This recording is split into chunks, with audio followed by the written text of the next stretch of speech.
Chapter 9 talks about scales, and if this would have been quite appropriate to do back when we were doing ratio, because scales are written as ratios. So scales behave like ratios. They have all the requirements of ratios, in that the values that are written in the ratio, our understanding is that they are in the same units.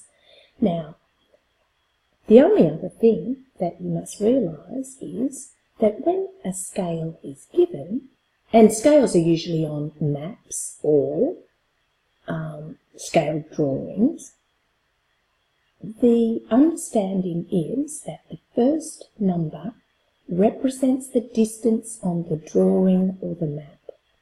The first number is the scaled length or scaled distance.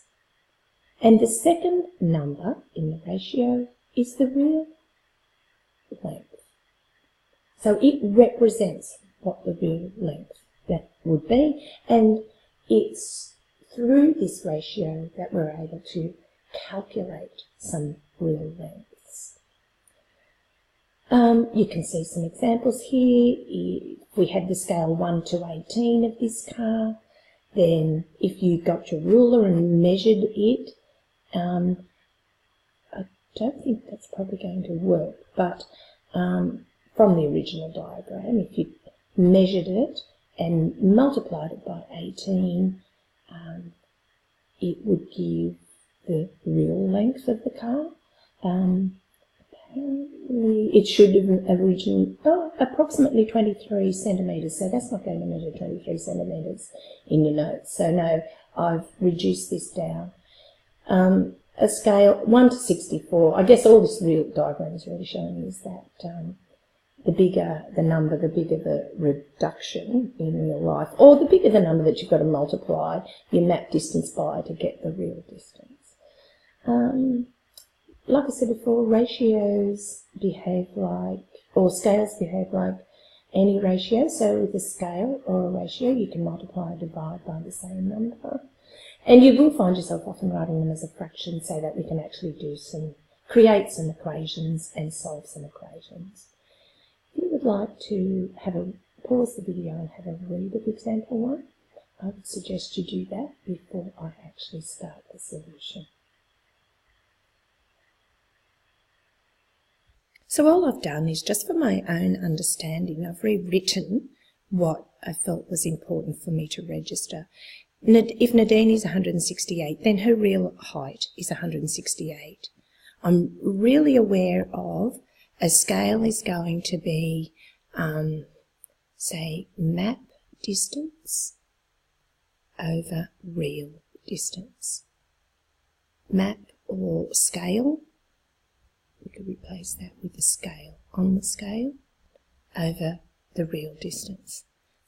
And you can see I was already wanting to write it as a fraction because that's more useful in terms of maths. So her real height is 168. Find her scale height, where the scale is 1 is to 30. So we write 1 is to 30. We know this is the scale distance and this is the real distance. Now, in our situation, we want to find what the scale distance would be for somebody with a real height of 168. These two things must be equal. That creates an equation for us, and you could see that we could solve that equation. And when you solve that, you get 5.6. I guess the thing that we should also identify are the units. 5.6 watts on the scale drawing, or on the photograph. Well, it'll be 5.6 centimetres because our understanding is that all ratios are written where the units are the same. So the moment I've put this 168 in there, I've established the units to be centimetres. So this is the photograph would,